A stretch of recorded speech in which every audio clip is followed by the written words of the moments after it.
দেখেন আমার শ্বশুর সাহেবের খরচ, এই খরচ মেজবানি খাওয়ানোর জন্য গরু আনা হয়েছে। এখানে একটা, আর এই যে এইখানে আরেকটা, যেটা গরু দেখছেন। সবার জন্য শেয়ার করলাম।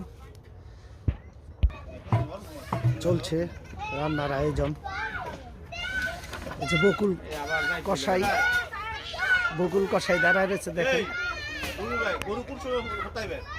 10টায় এখানে কোটাকুটি চলছে। পেঁয়াজ আলু কোটাকুটি চলছে।